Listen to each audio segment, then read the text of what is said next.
பார்க்க போற டிஷ் என்னன்னா உடைச்சு ஊத்துன முட்டை குழம்பு. வாங்க எப்படி செய்யறதுன்னு பார்க்கலாம். ரொம்ப சுவையா இருக்கும். உடைச்சு ஊத்தின முட்டை குழம்புக்கு தேவையான பொருட்கள் என்னன்றது பார்க்கலாம்.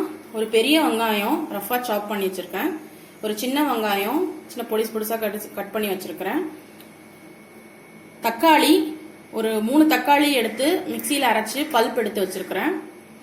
கொத்தமல்லி கருவேப்பிலை, குழம்பு மிளகாத்தூள் 1 டீஸ்பூன், கரம் மசாலா 1 டீஸ்பூன், மஞ்சத்தூள் சிறிதளவு, காஷ்மீரி மிளகாத்தூள் சிறிதளவு, மிளகுத்தூள் சிறிதளவு, இஞ்சி பூண்டு பேஸ்ட் 2 டீஸ்பூன், பச்சை மிளகாய் 2 எடுத்திருக்கிறேன், 4 முட்டை எடுத்திருக்கிறேன்.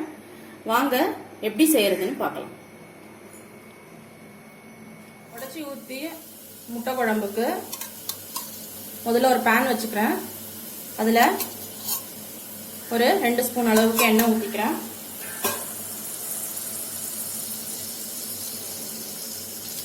இதில் பச்சை மிளகாய் சேர்த்துக்கிறேன்.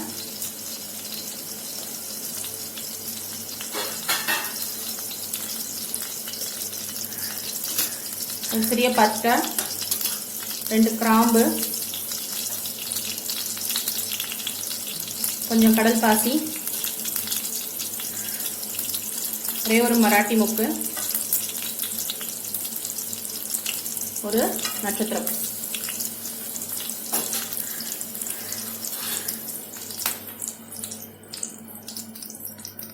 ஒரு 1/2 ஸ்பூன் சோம்பு,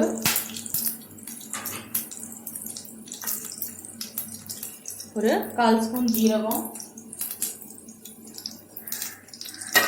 இதெல்லாமே நல்லா ரோஸ்ட் ஆனோடனே பொரிஞ்சோடனே இதில்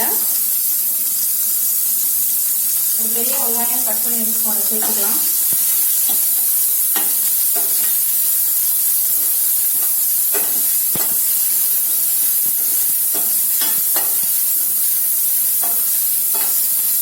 இது நல்லா வதங்கினோடனே நம்ம மிக்ஸி ஜாரில் போட்டு இதை அரைச்சிக்கலாம்.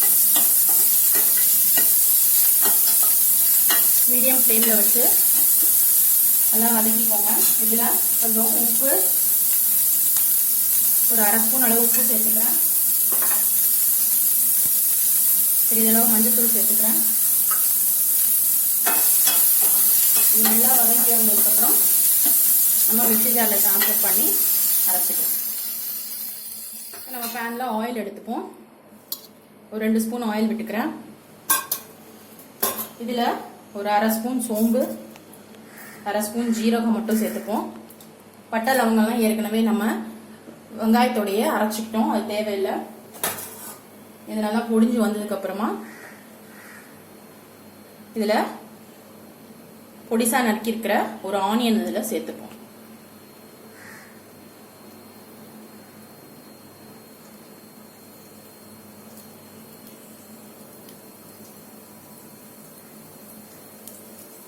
பொரிஞ்சிருச்சு. இப்போ நம்ம இதில் ஒரு ஆனியன் சேர்த்துப்போம்.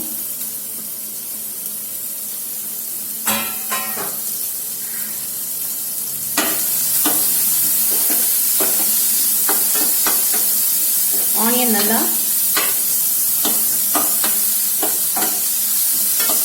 வதங்கினதுக்கப்புறமா இதில் நம்ம அரைச்சி வச்சிருக்கிற ஆனியன் விழுது, மசாலாவோட அரைச்சி வச்சிருக்க ஆனியன் விழுது இதில் சேர்த்துப்போம். அது வதங்கினதுக்கு அப்புறமா தக்காளி பழம் அரைச்சி வச்சிருக்கோம், அதையும் சேர்த்துப்போம். ப்ரௌனிஷா இதில் நம்ம அரைச்சி வச்சிருந்த ஆனியன், ஒட்டை லவங்கம், மசாலா விழுது இதில் சேர்த்துக்கலாம். ஸோ இந்த மாதிரி சேர்க்கறது உங்களுக்கு வந்து கிரேவி நல்லா திக்கா வரும், அதுக்காக தான் இந்த மாதிரி நம்ம சேர்க்கிறோம்.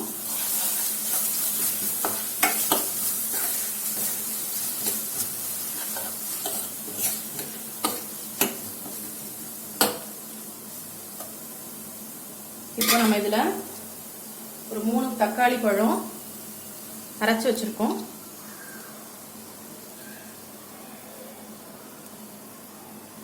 அதை சேர்த்துப்போம்.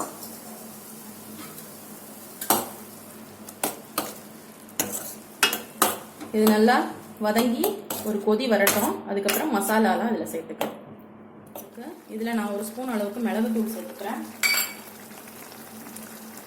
ஒரு 1/4 ஸ்பூன் அளவுக்கு காஷ்மீரி மிளகாத்தூள் கலருக்கு சேர்த்துக்கிறேன். அப்புறம் 1 ஸ்பூன் அளவுக்கு குழம்பு மிளகாத்தூள் சேர்த்துக்கிறேன்.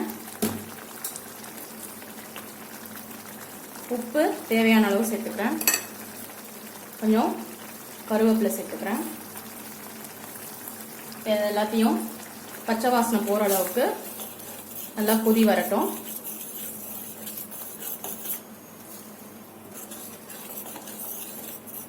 இதில் இஞ்சி பூண்டு பேஸ்ட் கொஞ்சம் சேர்த்துக்கிறேன்.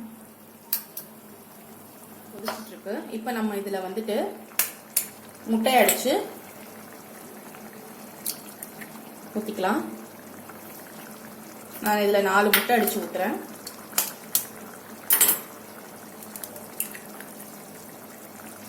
நீங்கள் இந்த மாதிரி ஒரு அகலமான பாத்திரம் எடுத்துக்கோங்க. உங்களுக்கு அந்த முட்டை அடிச்சு ஊட்டும் போது ஸ்பேஸ் இருக்கும் நல்லா.